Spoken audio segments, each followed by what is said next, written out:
જય સ્વામિનારાયણ વિદ્યાર્થી મિત્રો, હું સેજલ બાગોહિલ શ્રી સ્વામિનારાયણ વિદ્યાસાગર ઓનલાઈન લેક્ચરમાં આપ સૌનું હાર્દિક સ્વાગત કરું છું. ધોરણ 12 કોમર્સ. આજનો સબ્જેક્ટ છે વાણિજ્ય વ્યવસ્થા અને સંચાલન. ચેપ્ટર નંબર 4 વ્યવસ્થા તંત્ર. વ્યવસ્થા તંત્રના માળખા વિશે વાત કરતા હતા વિદ્યાર્થી મિત્રો. તેમાં રૈખિક વ્યવસ્થા તંત્ર, કાર્યાનુસાર વ્યવસ્થા તંત્ર. અત્યારે આપણે આ લેક્ચરની અંદર વૈધિક વ્યવસ્થા તંત્ર, અવૈધિક વ્યવસ્થા તંત્ર અને શ્રેણિક વ્યવસ્થા તંત્ર વિશે માહિતી મેળવવાની છે. વૈધિક વ્યવસ્થા તંત્ર એટલે કે કાર્ય અને વ્યક્તિ વચ્ચે જે વિધિસર સંબંધ સ્થાપવામાં આવે છે તેને શું કહેવામાં આવે છે? વૈધિક વ્યવસ્થા તંત્ર કહેવામાં આવે છે. અવૈધિક વ્યવસ્થા તંત્ર એટલે કે આંતર સંબંધોની, તમારા કાર્યસ્થળે આંતર સંબંધો, એકબીજાના કર્મચારી અંતર બંધાય જે સંબંધોની સ્થાપના કરવામાં આવે છે તેને અવૈધિક વ્યવસ્થા તંત્ર કહેવામાં આવે છે. શ્રેણિક વ્યવસ્થા તંત્ર એટલે કે આખો પ્રોજેક્ટ પ્રમાણે શ્રેણીબદ્ધ માળખું તૈયાર કરી અને જે કામગીરી કરવામાં આવે છે તેને શ્રેણિક વ્યવસ્થા તંત્ર કહે છે. એની આપણે રીતના ચર્ચા વિચારણા કરીએ. વૈદિક વ્યવસ્થા તંત્રની લાક્ષણિકતાઓ અહીંયા આપવામાં આવી છે. તે પહેલી લાક્ષણિકતા છે વૈદિક માળખું. તો વૈદિક વ્યવસ્થા તંત્રની આપણે માહિતી મેળવીએ. એકમના સંચાલકો દ્વારા નિશ્ચિત ધ્યેય સિદ્ધ કરવા માટે વ્યક્તિ અને કાર્ય વચ્ચે સંબંધનું જે વિધિસર રીતે માળખું સ્થપાય છે તેને વૈદિક વ્યવસ્થા તંત્ર કહે છે. રેખિક વ્યવસ્થા તંત્ર તેમજ કાર્યાનુસાર વ્યવસ્થા તંત્ર એ વૈદિક વ્યવસ્થા તંત્રના પ્રકારો છે. આ પ્રકારના વ્યવસ્થા તંત્રમાં કાર્યની જવાબદારી નિભાવવા જરૂરી સત્તા સોંપાય છે, જેમાં સત્તા સોંપણી અંગેની ઉપરી અને તાબેદારોને સ્પષ્ટતા મુજબ જરૂરી છે. એની કેટલીક લાક્ષણિકતાઓ આપી છે. પહેલું તો તમે જોઈ શકો છો કે વૈદિક માળખું એ કયા પ્રકારનું માળખું ધારણ કરે છે?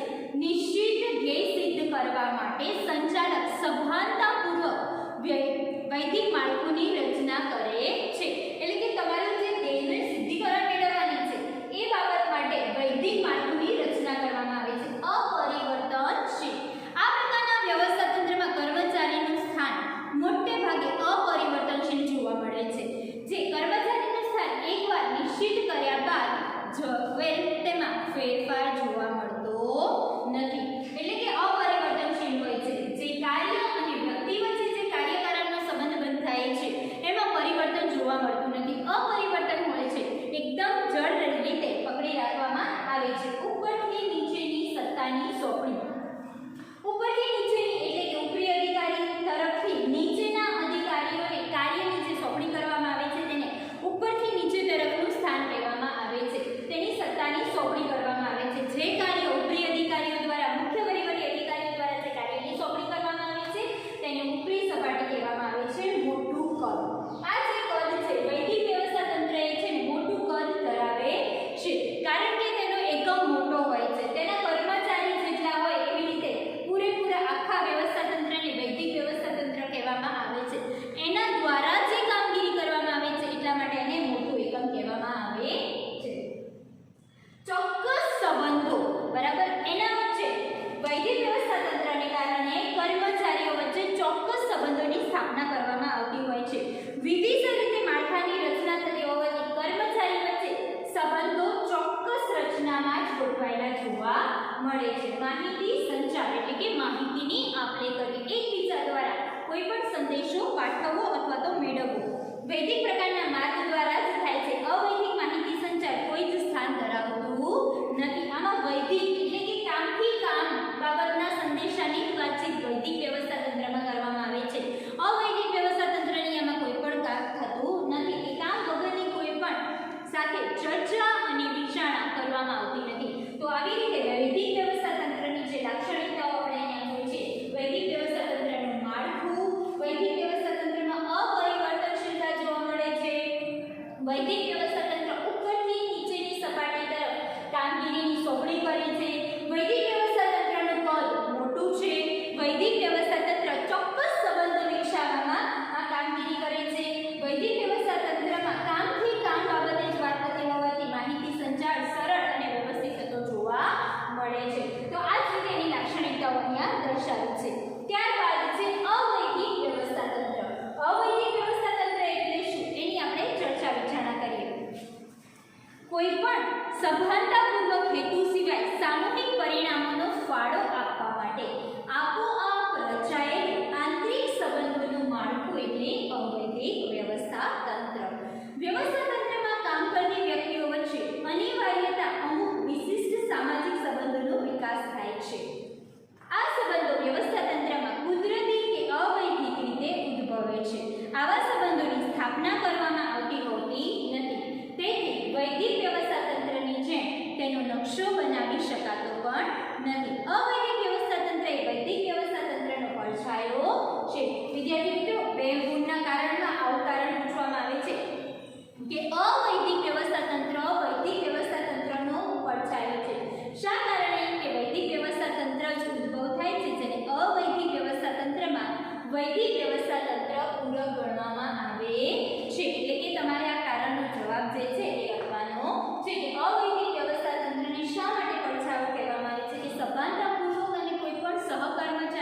સમજીએ તો અવૈધિક માળખું કઈ રીતે કહેવામાં આવે છે આ પ્રકારનું વ્યવસ્થા તંત્રનું માળખું અવૈધિક હોય છે જે આંતર સંબંધોથી ઉદ્ભવે છે એક જ ઔદ્યોગિક એકમમાં કાર્ય કરતા કર્મચારીમાં સમાન ધ્યેયની પ્રાપ્તિ માટે કુદરતી રીતે આ માળખાની રચના થતી જોવા મળે છે કઈ રીતે કુદરતી રીતે આ માળખાની રચના થતી જોવા મળે છે અવૈધિક માળખું તેને કહેવામાં આવે છે માનવ વર્તણૂક પર આધારિત કારણ કે અવૈધિક વ્યવસ્થા તંત્ર એ માનવો માટે રચાયેલું છે માનવીને અંતરો સંબંધ સ્થાપવા માટે આ રચના કરવામાં આવી છે એટલે માનવ વર્તણૂક પર તો આધારિત હોવાનું છે આ પ્રકારનું વ્યવસ્થા તંત્ર માનવ વર્તણૂક પર આધારિત હોય છે એક સમાન લાગણી અભિરુચિ મૂલ્ય શોખ ટેવ અને માન્યતા ધરાવતા વ્યક્તિઓ દ્વારા વૈધિક માળખામાં અવૈધિક રચવામાં આવે છે જેને આધારે વ્યવસ્થા તંત્ર કહેવામાં આવે છે એટલે અંદરો અંદર તેમાં સમાન લાગણી અભિરુચિ મૂલ્ય શોખ ટેવ આ બધી બાબતો જે છે એ આપણને જોવા મળે છે એટલા માટે વૈધિક વ્યવસ્થા તંત્રમાં જે છે એ માનવ વર્તણૂક પર આધારિત અવૈધિક વ્યવસ્થા તંત્રમાં જોવા મળે છે પરિવર્તનશીલ છે આમાં કેવું છે અપરિવર્તનશીલ છે અવૈધિક ત્યારે આ છે પરિવર્તનશીલ વિદ્યાર્થી મિત્રો આનો તફાવત પણ પૂછવામાં આવે છે માળખું બરાબર પરિવર્તનશીલ અપરિવર્તનશીલ મોટું કદ નાનું કદ આમ કુલ 3 મુદ્દા જ આપણે પાકા કરવાના છે આ 3 મુદ્દા તમે લખી દો એટલે તમારું થઈ જાય પછી માહિતી સંચાર તો અહીંયા આગળ માહિતી સંચાર અવૈધિક માહિતી સંચાર એ પણ લખી શકો છો સંબંધ આમાં કેવા છે તો આમાં માનવ વર્તન ઉપર સંબંધ ધરાવે છે એવી રીતે પણ તફાવત આપણે આપી શકીએ છીએ અવૈધિક વ્યવસ્થા તંત્રનું માળખું સંપૂર્ણ રીતે પરિવર્તનશીલ હોય છે કર્મચારી કોઈ એક વિભાગમાં બીજા વિભાગના કાર્ય માટે ફેરબદલ થાય ત્યારે નવેસરથી માનવ સંબંધમાં ફેરફાર થાય છે અને તે કારણે અવૈધિક તંત્રમાં પણ ફેરફાર થતો જોવા મળે છે તમે જુઓ સપોઝ કે એક ઉદાહરણ તમે આપણે લઈએ કે તમે મેનેજરની પોસ્ટ ઉપર અત્યારે છો તમારું જે વર્ક કરી રહ્યા છો ઓફિસની અંદર બરાબર એઝ અ ક્લાર્ક તમે પોસ્ટિંગ થયા હોય ત્યારે તમારો સંબંધ કેવો હોય છે તમારા સાથે સંલગ્ન કામ કરતા હોય એવા વ્યક્તિ સાથે તમારો સંબંધ વિકસાવશો પણ તમારી પોસ્ટિંગમાં મેનેજરનું પદ એડ થાય તમને બઢતી મળે બરાબર ઊંચી પોસ્ટ સારો પગાર એ બધી વસ્તુ તમને મેળવવામાં આવે તો એવા લોકો સાથે તમારે બેસવા ઉઠવાનું થાય તો તમારા જે રિલેશન છે એ છૂટી ગયા જવાના નથી પણ નવા રિલેશન બંધાશે નવા વ્યક્તિ સાથે તમારો સંબંધ થશે અને એ નવા વ્યક્તિ સાથે કામકાજ રહેશે એટલે તમારું જે જૂનું છે એ પરિવર્તનશીલ છે અપરિવર્તનશીલ નથી પણ પરિવર્તનશીલ છે એ બદલાતા રહેશે સંબંધ ફેરફાર થશે અને અવનવી વ્યક્તિઓ સાથે આપણે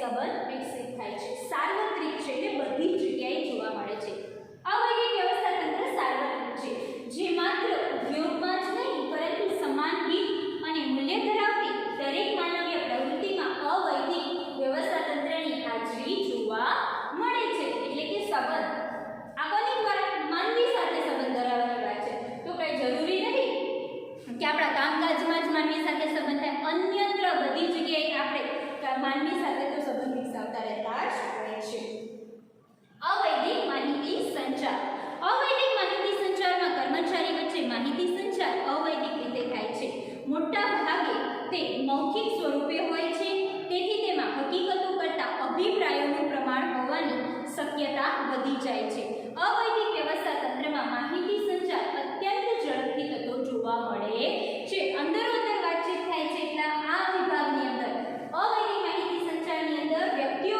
વચ્ચે વાતચીત કરવાની જે વાત છે માહિતી સંચાર ખૂબ જોશમાં ઝડપથી વધતો જોવા મળે છે નાનું કદ મોટે ભાગે અવૈધિક વ્યવસ્થા તંત્રના કદ નાનું રહે છે કારણ કે વ્યક્તિ સંબંધ પર આધાર રાખે છે વળી તે સભ્ય વચ્ચે આંતર પ્રક્રિયાની પરિણામ મળે છે જે સંખ્યામાં ઘણું મોટું જૂથ હોય છે પરંતુ કદમાં તે નાના પ્રકારમાં વ્યવસ્થા તંત્ર ગણવામાં આવે છે અંકુશનો અભાવ અવૈધિક વ્યવસ્થા તંત્ર છે બરાબર એટલે અંદરો અંદર સંબંધ પ્રસ્થાપિત કરે છે પોતાની મરજીથી પ્રસ્થાપિત કરવાની હોય છે કે કામથી પ્રેશરાઇઝ કરીને કે એવી રીતે નથી પરંતુ અંકુશનો અભાવ જોવા મળે છે કારણ કે પ્રવૃત્તિ પર વિધિવત રીતે કોઈ અંકુશ રાખી શકાતો નથી વ્યક્તિ સ્વેચ્છાએ પોતાના તથા સહકર્મચારીઓના કામ કરતા હોય છે બરાબર તમારા એક્શનની અંદર તમારા સહકર્મચારી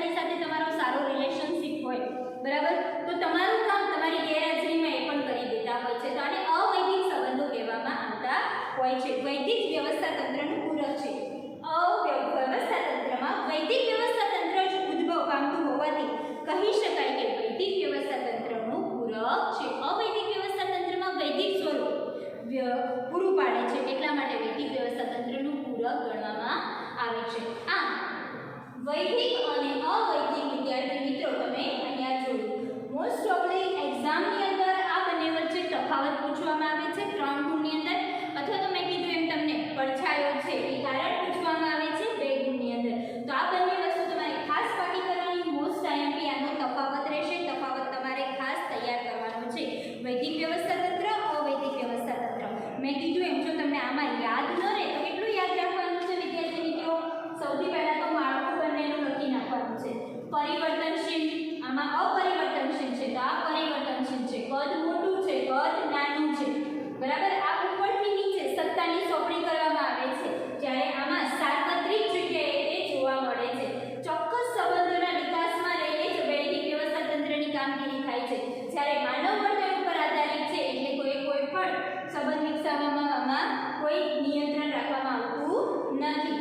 માહિતી સંચાર મર્યાદિત, જે કામથી કામ માટે જ માહિતીનો વ્યય થાય છે, સંદેશો મોકલવામાં આવે છે, જ્યારે અવૈદિક માહિતી સંચારમાં કોઈ પણ જાતની રોકટોક વગર ઝડપથી માહિતી સંચાર થતી જોવા મળે છે.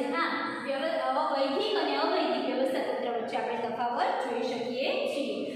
આની અંદર આધુનિક સમયમાં અવૈદિક વ્યવસ્થા તંત્રનું વધતું જાય છે.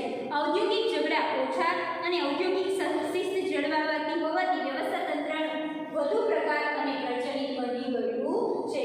અવૈદિક વ્યવસ્થા તંત્ર છે એમાં શું માનવી વચ્ચે, કર્મચારી વચ્ચે સારા સંબંધો સ્થાપવામાં આવશે તો એનાથી શું થશે? ઔદ્યોગિક ઝઘડા ઓછા થશે. એક કર્મચારી બીજા કર્મચારીની ઢાલ બનશે અને એક કર્મચારી અને બીજો કર્મચારી એક સાથે રહીને ભેગા થઈને જો કામકાજ કરશે તો તમારે ધ્યેય સિદ્ધિ જે પહોંચવાની છે સરળતાથી પાર પડી જશે. એમાં કોઈ પણ પ્રશ્ન ઉપસ્થિત થશે નહીં. તો આ જ રીતે વૈદિક અને અવૈદિક વ્યવસ્થા તંત્ર છે. હવે છે શ્રેણિક વ્યવસ્થા તંત્ર. શ્રેણિક વ્યવસ્થા તંત્ર એટલે શું તેની આપણે ચર્ચા વિચારણા કરીએ. શ્રેણિક વ્યવસ્થા તંત્ર એટલે કે વ્યવસ્થા તંત્રનું આધુનિક સ્વરૂપ વ્યવસ્થા તંત્ર છે. વ્યવસ્થા તંત્રમાં 2 અલગ પ્રકારના માળખા જોવા મળે છે. એક સામાન્ય ક્રમવાળું માળખું છે જે નિર્ણય પ્રક્રિયામાં ભાગ ભજવે, અને બીજું ટેકનિકલ પ્રશ્નોના ઉકેલમાં ભાગ ભજવે છે. એક સામાન્ય પ્રશ્નમાં ભાગ ભજવે છે ક્રમમાં માળખું, અને બીજું ટેકનિકલ ફોલ્ટ હોય એની અંદર ભાગ ભજવે છે, જેને પ્રોજેક્ટ માળખું કહેવામાં આવે છે. આ બંને માળખામાં સંયોજનથી ઉદ્ભવતા વ્યવસ્થા તંત્રને શ્રેણિક વ્યવસ્થા તંત્ર કહે છે. આ બંનેના સંયોજનોથી જે વ્યવસ્થા તંત્ર ઉદ્ભવે છે તેને શ્રેણિક વ્યવસ્થા તંત્ર કહે છે. શ્રેણિક માળખું એ કાર્યાનુસાર તેમજ પ્રોજેક્ટ વ્યવસ્થા તંત્રની લાક્ષણિકતા સમાવતું આધુનિક પ્રકારનું વિશિષ્ટ માળખું છે. આ પ્રકારના વ્યવસ્થા તંત્રમાં કાર્ય અનુસાર વિશિષ્ટીકરણ લાભ મળી શકે તેમજ પ્રોજેક્ટ સંચાલન દ્વારા થતા લાભો પણ મળી શકે છે. તે બહુવિધ હુકમ પદ્ધતિનો ઉપયોગ કરતું વ્યવસ્થા તંત્રનું માળખું છે. આ શ્રેણિક વ્યવસ્થા તંત્ર છે એ 2 પહેલા તો માળખા વિભાગ કરવામાં આવે છે ક્રમબદ્ધ અને ટેકનિકલ દ્વારા, બરાબર. તો એની રચના તૈયાર કરવામાં આવી છે, તમે અહીં જોઈ શકો છો. આ છે project manager, project 1, project 2, project 3. કોણ કામગીરી કરે? સંચાલન અને સંચાલન. આ ક્રમબદ્ધ માળખું છે, બરાબર. જનરલ મેનેજર ઉત્પાદન, ખરીદી, ઇજનેરી, સંશોધન અને વિકાસ. તો આ બંનેના સંલગ્ન દ્વારા ક્રમાનુસાર અને પ્રોજેક્ટ એને શું કહેવામાં આવે છે? શ્રેણિક વ્યવસ્થા તંત્ર કહેવામાં આવતું હોય છે. તેની રચના વિશે હવે ચર્ચા વિચારણા કરીએ. શ્રેણિક વ્યવસ્થા તંત્ર કાર્યાનુસાર વિભાગીકરણ અને પ્રોજેક્ટ વિભાગીકરણનો સમન્વય જોવા મળે છે. આ પ્રકારના વ્યવસ્થા તંત્રમાં દરેક પ્રોજેક્ટ મેનેજર અલગ પ્રોજેક્ટની જવાબદારી સોંપવામાં આવતી હોય છે. પ્રોજેક્ટ મેનેજર ઉત્પાદનનો પ્રોજેક્ટ મેનેજર ખરીદીના હોય તો ખરીદીના મેનેજર, ત્યારબાદ ઇજનેરી હોય તો ઇજનેરીના, સંશોધનના હોય તો સંશોધન અને વિકાસના મેનેજર. અલગ મેનેજરોને અલગ કાર્યની સોંપણી કરવામાં આવતી હોય છે. જવાબદારી પ્રોજેક્ટ સમયસર તેમજ સફળતાપૂર્વક પૂર્ણ કરવાની હોય છે. પ્રોજેક્ટ કાર્ય માટે જવાબદારી નિષ્ણાતોના સ્ટાફને જુદા કાર્ય વિભાગમાં પ્રાપ્ત કરવામાં આવે છે. આ રીતે મેળવેલા નિષ્ણાતોની જુદી ટુકડીઓમાં વહેંચવામાં આવે છે. દાખલા તરીકે સંશોધન વિકાસ નિષ્ણાત, ઉત્પાદન રચના નિષ્ણાત, તકનીકી નિષ્ણાત, કોમ્પ્યુટર નિષ્ણાત વગેરે. તમે જો સંશોધન વિકાસના નિષ્ણાતો કોઈ હોય, ઉત્પાદન રચના એના નિષ્ણાતો હોય, તકનીકી ઇજનેરીના નિષ્ણાતો અલગ હોય, કોમ્પ્યુટરના નિષ્ણાતો એ પણ અલગ હોય છે. આવી રીતે અલગ નિષ્ણાતો દ્વારા અલગ પ્રોજેક્ટની કાર્ય